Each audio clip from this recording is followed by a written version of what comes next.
Hey now, it's Sharon. I'm back to share another idea on how to reform the police. And I didn't say abolish, I said reform. If you're new to the channel, I'm a retired detective. I worked for 20 years for a southeastern city in the US. I was also in the military. I am sharing my experiences along with my perspective on how to reform the police based on what I've seen through my policing career, talking to other folks in different agencies. And I want to touch on something from last week about volunteering. I told you I put a plan together on how to reform the police. And it starts with the individual coming into policing. And I talked about volunteering and how it's needed. Volunteerism is needed in policing because so many people come from backgrounds that don't have the diversity of knowing other ethnicities or nationalities. I've been in the Army with folks and they'll tell me I come from a small town where everybody knows everybody and that's it and that's all I know. Or my only perception of Black people is the idea that what I see on TV, and we know that's skewed.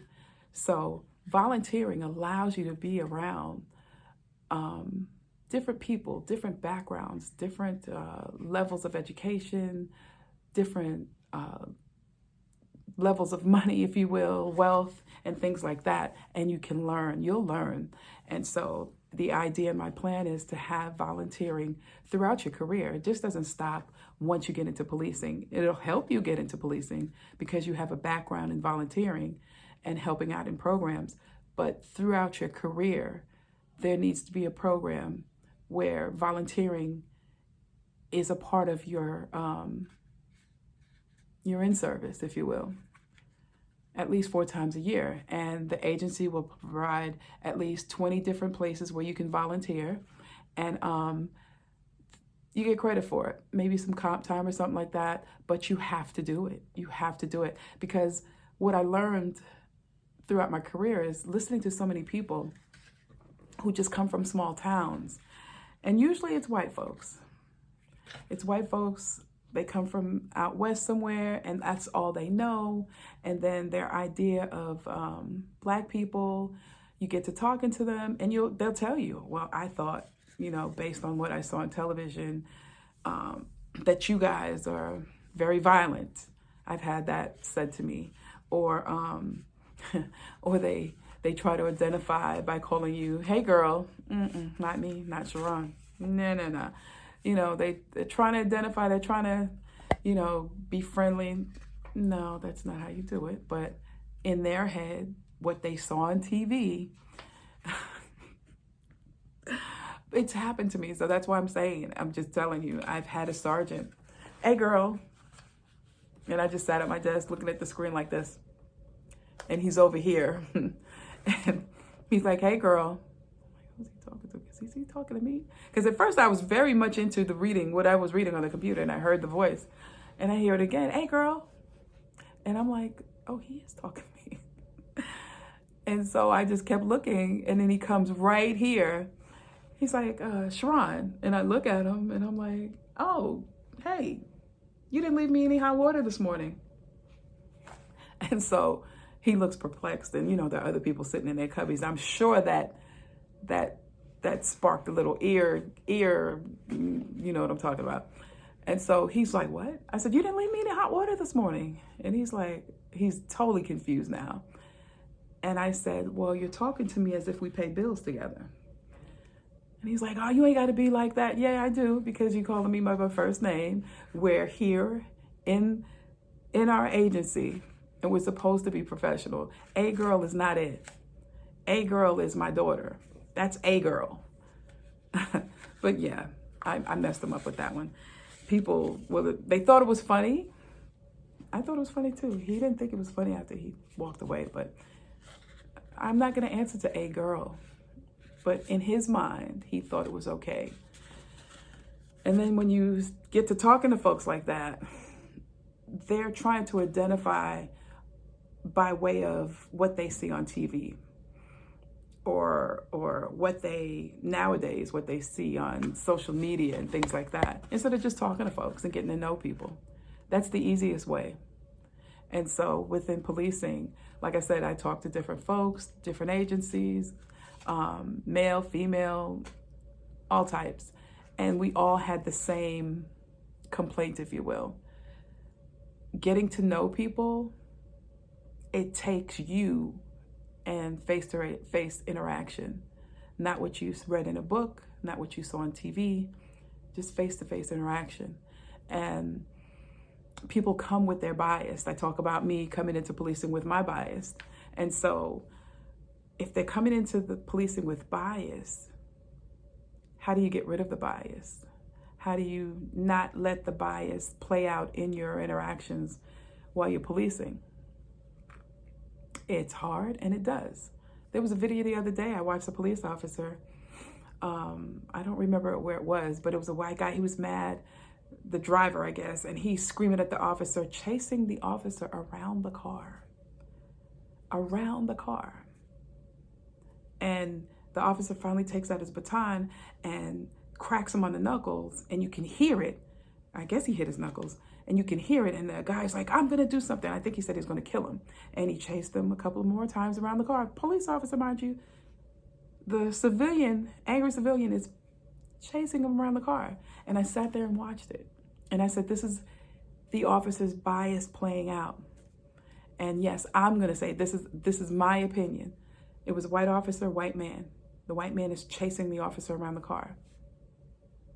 His bias that he came into policing with, if that was a black man, he probably would have took out his gun. I'm gonna say it plain and simple. A black man cannot go after an officer and chase the officer around the car. I would say if that happened 20 times, 19 times the black guy's getting shot. Just my opinion. But there's a bias there. And with that same situation, the white guy got in the car and drove off. Got in his car after he threatened the officer, tried to hit the officer. Officer cracked him on the knuckles. They ran around the car. He ran around the car, chasing the officer a couple of more times, got in his car and left. There's a bias there. I don't know if people want to talk about it, but there's a bias that officer came into policing with, where he didn't see the white guy that's chasing him, telling him he's going to kill him. He didn't see that as a threat, evidently not a threat enough to kill him, to pull out a gun and as they say, stop the threat. There was a threat, clear threat. This man is coming after him. He was bigger than him too.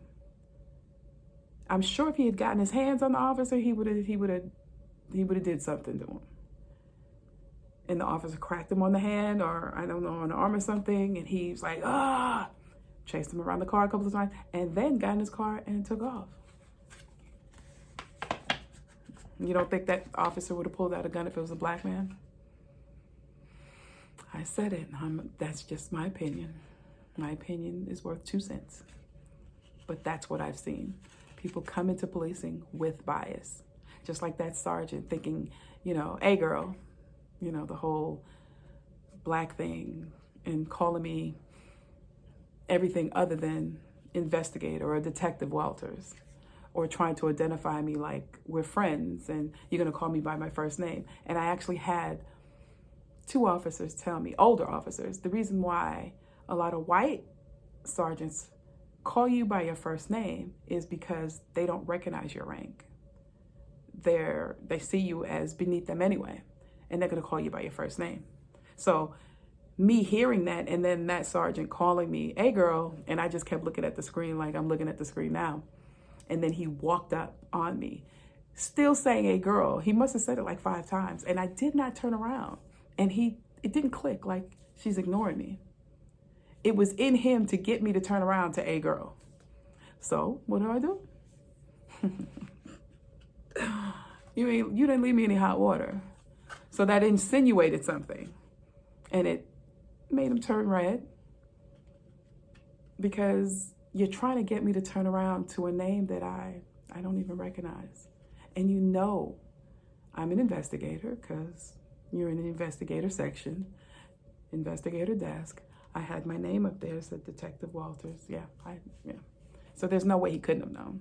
Or he could have just said, excuse me, miss. But I know him. I know of him, not like that. But the fact that he just said it 5 times to try to get me to turn around and still did not recognize that I was ignoring him. Think about that. Think about that. But anyway, that's just some of the things I think people come into policing with a bias. I know I did. And I had to do some self-introspection, I guess that's a word, or reflection, and identify what it was and then get rid of it. A lot of people don't do that. They just keep policing. And so we see police officers running around cars being chased by very big suspects and perpetrators, talking about they're going to kill you. And then you hit them with a baton and they get in the car and drive off. I just want to share that little bit. It's just something to think about. It's just my opinion. All right? Take a look at our online store. The link is in the description. And always remember, you don't necessarily have to go through a thing to learn from it. Talk to you guys later. Bye.